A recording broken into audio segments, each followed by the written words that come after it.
Ms. Usma Nahid. Usma is the founder, director and trustee of ICRA Foundation, Mumbai, a subsidiary of ICRA International Educational Foundation, Chicago, USA. She is founder and president IIWA, ICRA International Women Alliance, and holds multiple distinguished memberships. In the field, Usma has been working for social empowerment and economic upliftment of women and education for children since 1985. May I request Madam Usma to come and present your paper. Thank you.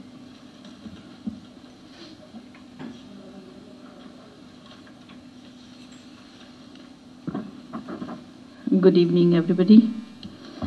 I am thankful to UN and SAGE, Global Peace, and Peaceworks and all these organizations to hold such a beautiful conference on peace. My topic was given to me like Islamic awakening between rejection and extremism. I hope that I could be able to do justice with the topic, but before that, I would like to share one experience when I organized from ICRA Foundation, ICRA which has designed a curriculum for children from nursery to high school level on very moderate lines. And ICRA has received award from Islamic world. 4 Islamic countries has given award and declared the best curriculum, Islamic curriculum in the world. It has designed 150 books, and we are teaching in 40 countries of the world. And in 1996, I launched it here. It is a public trust.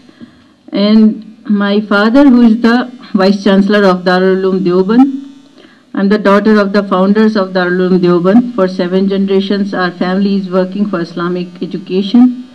But they are, far from politics, far from money making. They are humble servant of Islam, and they used to guide people in a rational way. Darul Uloom Deoband is the seminary where first, when it's established in 1868 century, my grandfather launched Sanskrit language in that, and he said that until and unless we don't understand the language and the psyche of the people, our neighbor community, we cannot survive or live in this country. After that, after this 7th generation, I organized a program, how Ved and Quran, how far and near. When I called the meeting of scholars of Hinduism and Muslim, so the president of the this conference was the Ustad, the teacher, the professor of Darul Uloom Deoband of Bukhari Sharif, the most powerful book of Hadith, Bukhari Sharif. He said in the end that the problem is not that how far the Ved and Quran with each other. The problem is that how far the Hindus with the Vedas and Muslims are with the Quran. With this statement, I'll start. Islamic awakening between rejection and extremism. It is quite interesting to see that in the last few decades, human society has actually contradicted Huntington's clash of civilization. There has actually been an integration of many cultures and civilizations. Some look at it as globalization, while the others are rather apprehensive of the changes in the society. The changes are so drastic that religious people are also in search of answers to various questions raised due to phenomenal changes in society and developments in scientific and social fields. Muslim scholars are also found discussing on fiqh, the jurisprudence of Islam, the interpretation of its laws in the changed environment. They are constantly involved because everything is new is coming, and the concept of halal and haram is very strictly followed by the jurist. Muslims and Islam have been subjected to criticism and is targeted of the accusations and criticism for extremism. Frankly, for Muslim scholars fraught with the traps, extraordinary pressures and prevailing malice tackling the subjects of extremism is rather a difficult task these days. So much so that they hesitate to open a dialogue under the apprehension that one might misinterpret his or her views and give meaning something contrary to what he and she said. On the other hand, these scholars also have a tackle to problem of the challenges of the modern world created due to internal decadence and severe economic, social and political degradation, discontent, friction and pessimism. Extremism indeed has varied causes like socio-economic, political or religious, etc. However, if we really wish to deal with it, then we should find out the motivations behind it. Ignoring its causes and stimulants would be like filling gas in a punctured tank. Extremism is indeed a complex phenomenon, and one has to object to reach the right answer. Usually it becomes a reality when the society develops double standards for two persons or groups while dealing with the same problems or due to differences between ideals and reality, between faith and behavior, which are difficult to tolerate. Afghanistan and Iraq wars and confinement of thousands of innocent people in various jails by US outside USA are a few examples. Although extremism could be result of suppression, it is certainly based on mistaken attitude, which is actually the result of deficiency in thinking and distorted knowledge. Therefore, it has no place in Islam due to Islam's rich traditions and knowledge, which originated from Quran, the words of God Almighty, and Hadith, the sayings of the Prophet. A practicing Muslim these days could be easily branded as reactionary, Islamist or traditionalist. Islamism is a controversial term and definitions of it sometimes vary. It's usually taken an informants of Sharia, Islamic law, on Muslims or pan-Islamic political unity, and of the elimination of non-Muslim, particularly Western military, economic, political, social or cultural influences in the Muslim world. Some observers suggest Islamism tenets are less strict and can be defined as a form of identity politics, broader form of regionalism, revivalism and revitalization of the community. Still others define it as an Islamic militant, anti-democratic movement bearing a holistic vision of Islam whose final aim is to restoration of the caliphate or Islamic rule. However, many of these described as Islamist oppose the use of the term and claim that their political beliefs and goals are simply an expression of Islamic religious belief. Similarly, some scholars favor the term activist Islam or political Islam indeed. Actually, the Sharia is never imposed, but it is being accepted by all the Muslims since they believe in that ideology. It is important to note that rules are totally different from Muslims live in a pluralistic society or non-Muslim society. Muslims never ask for imposition of Sharia, Islamic law in such countries except in areas relating to their personal issues such as marriage, divorce, funeral, etc., as also freedom to practice religion. Here I would like to add one more point that in some areas Islam also prefer to accept the law of the land also in some points, and it is guided that where you find in a general order from the government if it is non-Muslim also, and if you are in Islamic country and you cannot accept that, you have to accept because it is the law of the land, but it is should be defined by the muftis. Muslim youth is faced with many movements, ideologies and moderate political systems claim to be in line with Islamic laws, which could also be practiced in today's world.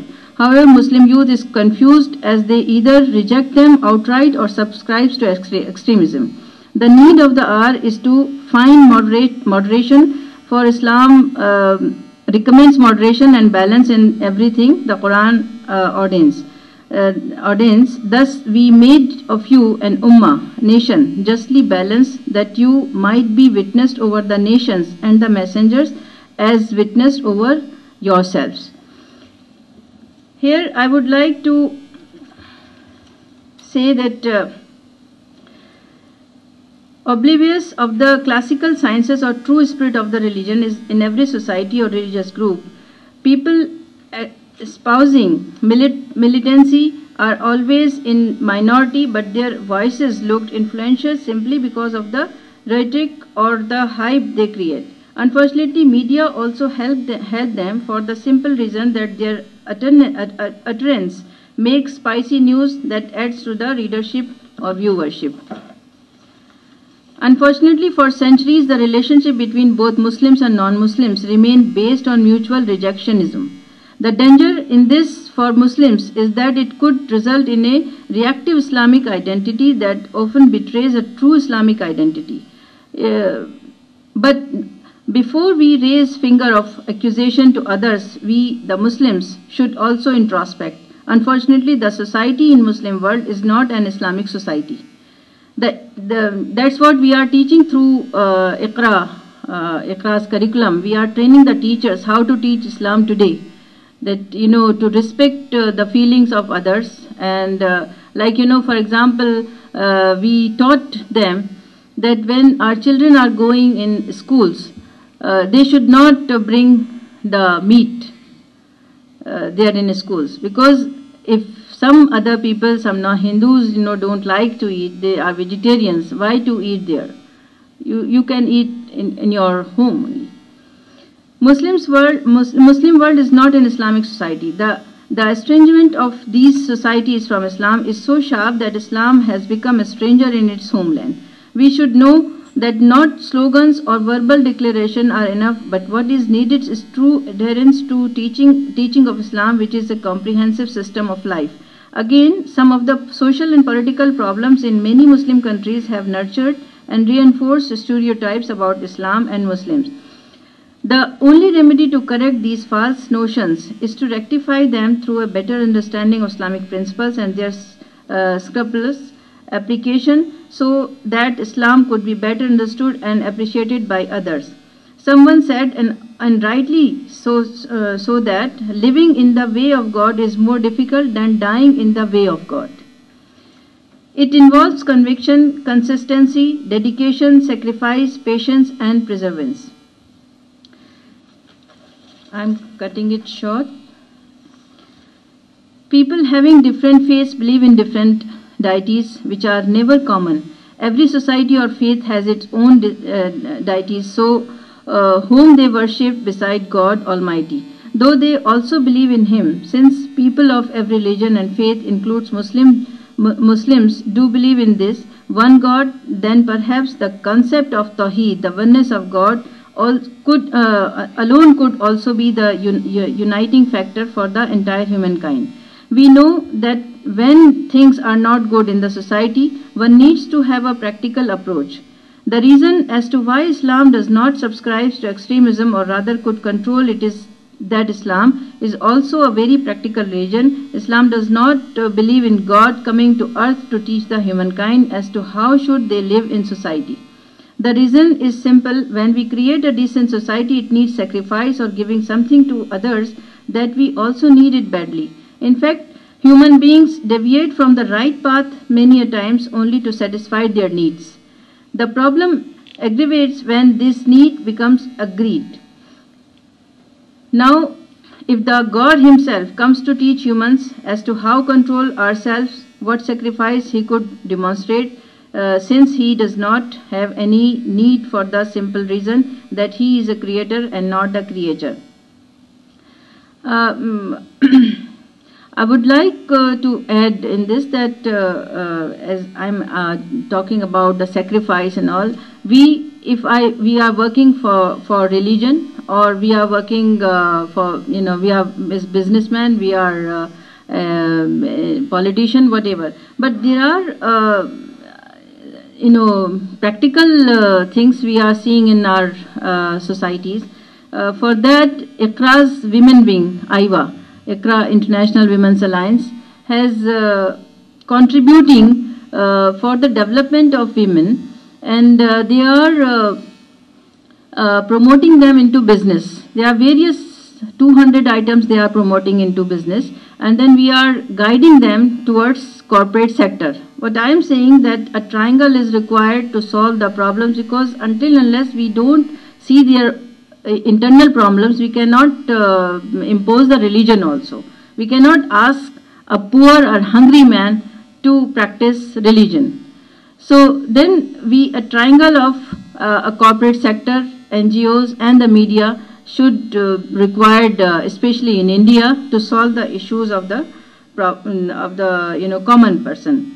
When we create a decent society, it needs sacrifice or giving something to others that we also need it badly.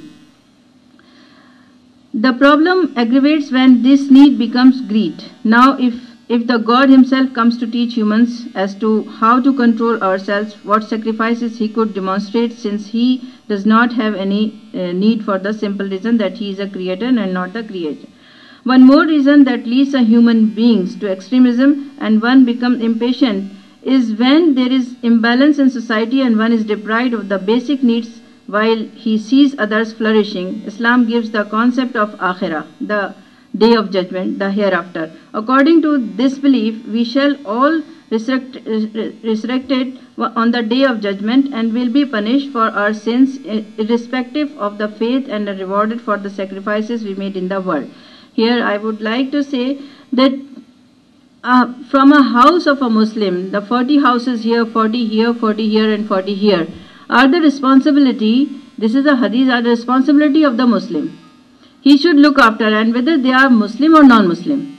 And when the concept is akhirah is there, the concept of hereafter is there, it means that God will not forgive those people who knew that this person, whether he was a non-Muslim, and he is complaining at the day of judgment that he was a Muslim, he knew his responsibility is not looking after to me. The God will not accept the whole life's prayers. The 5 times a day of Muslim prayer, whole life, and whole life fasting or Hajj, what he do for the God. The extremists usually target our youth. Instead of accusation, we should particularly guide them. Do not blame them. Show them the right path. Practice what you are preaching, and they will be with you.